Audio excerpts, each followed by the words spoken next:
warahmatullahi wabarakatuh. Semangat pagi untuk kita semua.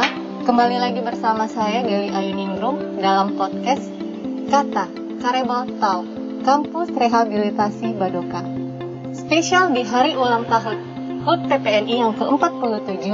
Kali ini kita kehadiran tamu spesial, seorang perawat di Balai Rehabilitasi BNN Badoka. Namun sebelum kita berbincang-bincang langsung bersama tamu spesial kita hari ini, izinkan saya untuk mengucapkan Dirgahayu PPNI yang ke-47, perawat tangguh, Indonesia bebas COVID-19, masyarakat sehat.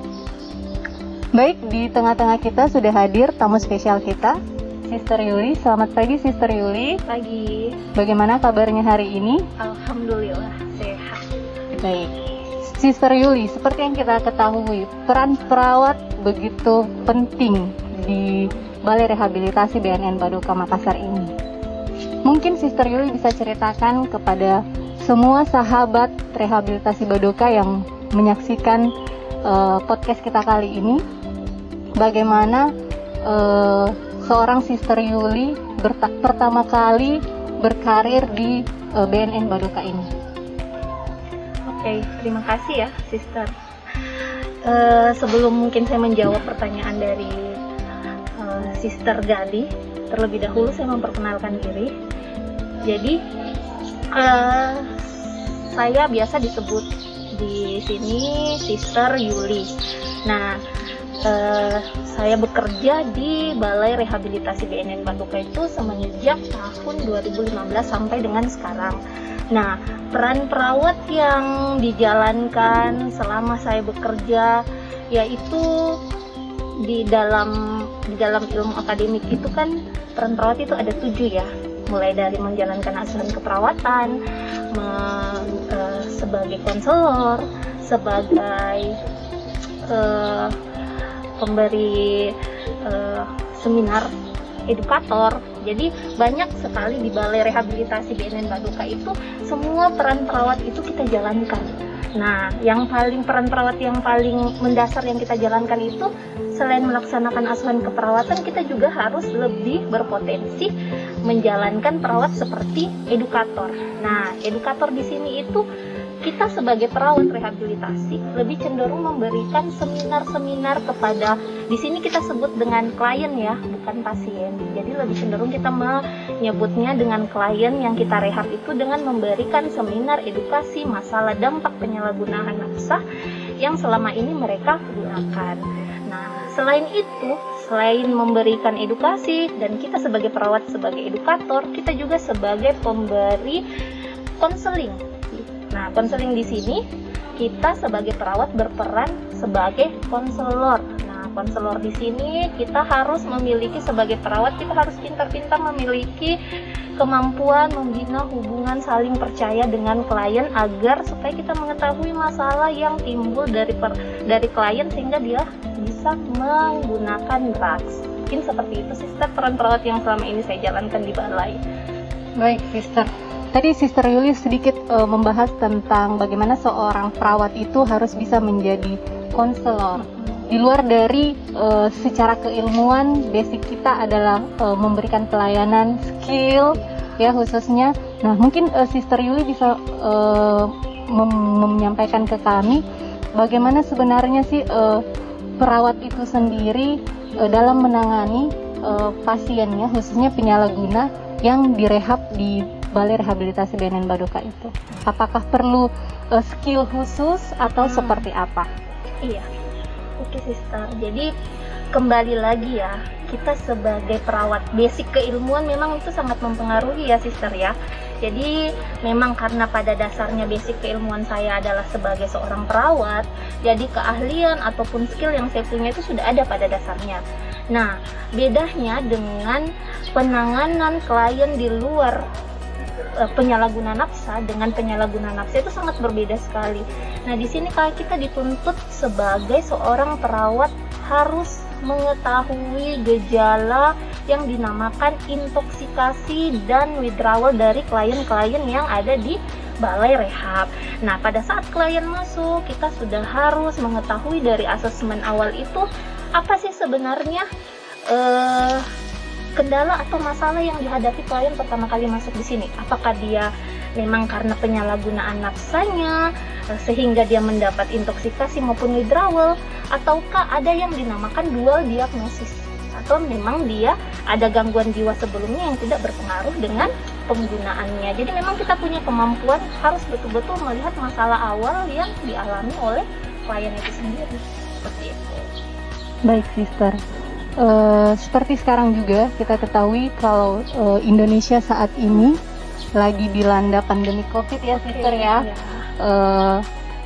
Begitu pula dengan keadaan di Balai Rehab itu sendiri, kita menghadapi keadaan pandemi COVID. Bagaimana peran perawat dalam mengatasi klien penyalahguna narkoba khususnya di masa pandemik seperti ini, Sister?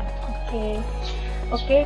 Jadi kalau menurut pengalaman saya selama masa pandemi COVID ini, peran perawat untuk menanggulangi, meminimalisir angka kejadian COVID, yang pertama itu melihat protokol kesehatan yang kita jalankan di balai itu sendiri.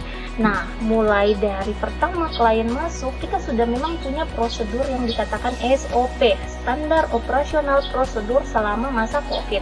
Nah, di situ diperjelas sekali bahwa klien-klien yang masuk itu akan terlebih dahulu dilakukan pemeriksaan yang namanya antigen. Nah, dari situ kita juga sebagai perawat harus memproteksi diri kita dengan menggunakan APD yang lengkap, karena kita nggak tahu klien masuk itu dengan kondisi apa. Adapun dia antigennya negatif, kita nggak tahu pada saat dia 2 hari seminggu di sini apa yang terjadi di diri mereka, kita nggak tahu. Jadi untuk meminimalisir angka kejadian itu, di samping kliennya kita proteksi, diri kita juga harus proteksi dengan menggunakan APD. Mungkin seperti itu, Sister. Oke, Sister, berarti tetap ya, Sister, meskipun kita berbeda pelayanannya seperti perawat umumnya di rumah sakit, tapi di tengah pandemi COVID-19 ini kita juga tetap harus memberikan pelayanan ke klien-klien kita yang ada di sini dengan memperhatikan protokol kesehatan ya, Sister. Oke, Sister. Baik, Sister, ini pertanyaan terakhir nih sebelum kita mengakhiri acara podcast kita hari ini. Mungkin bisa diceritakan ke kami semua, Sister, bagaimana suka dukanya Sister Yuli selama bekerja menjadi perawat di Balai Rehabilitasi BNN Baduka Makassar ini. Oh iya. Jadi, Sister, kalau berbicara tentang suka dan duka, mungkin kalau di list satu-satu mungkin agak panjang ya. Jadi sukanya dulu lah. Nah, kalau suka dari pertama masuk kerja di balai, secara otomatis saya sebagai seorang perawat lebih banyak mengenal karakteristik dari klien. Ini klien bukan klien. Kalau di rumah sakit jiwa pada umumnya, klien itu memang sudah ditahu bahwa ini klien jiwa. Tapi kalau di balai, betul-betul kita harus observasi dari awal. Kita lebih banyak kenal karakteristik yang tadinya tidak mau sama kita, yang tidak mau terbuka tentang masalahnya, akhirnya dia mau terbuka. Nah, itu salah satu sukanya. Jadi banyak mengenal karakter, banyak mengenal orang yang tadinya nggak mau terbuka terus terbuka dengan kita. Kalau dukanya ya saya sendiri, pengalaman saya sendiri, pertama kali masuk kerja di sini ada klien yang memang dia punya, orang di sini bilang state of shame, penerimaan dirinya itu belum ada sama sekali. Dia berusaha untuk kabur, berusaha untuk berteriak, untuk ingin keluar. Nah, disitulah sebagai seorang perawat, bagaimana kamu menangani kendala masalah klien yang ada pada saat itu. Nah, di situ betul-betul kita harus peras otak, peras tenaga, peras keahlian kita untuk menanggulangi itu semua. Minimal harus banyak-banyak mengamankan diri dulu ya, Sister ya. Seperti itu. Jadi lebih harus banyak membaca, melihat keadaan dan bertanya pengalaman-pengalaman perawat-perawat lain seperti itu. Intinya bagaimana kita terus belajar ya, dimanapun kita berada. Ketika kita mencintai profesi yang kita jalankan saat ini, berarti tidak ada kata untuk berhenti belajar. Baik, Sister.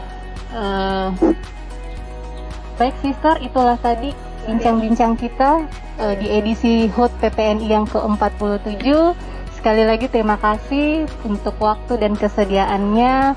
Terima kasih untuk sharing-sharing pengalamannya yang luar biasa, sangat sangat menginspiratif. Semoga teman-teman sahabat rehabilitasi Badoka dimanapun berada yang menyaksikan podcast kita hari ini banyak mengambil pelajaran dari apa yang kita cerita, bahwa perawat, dimanapun perawat berada, kita harus tetap profesional dengan profesi kita, bangga menjadi seorang perawat, karena bagaimanapun suatu tempat pelayanan kesehatan tidak akan bisa berjalan dengan baik tanpa seorang perawat yang profesional.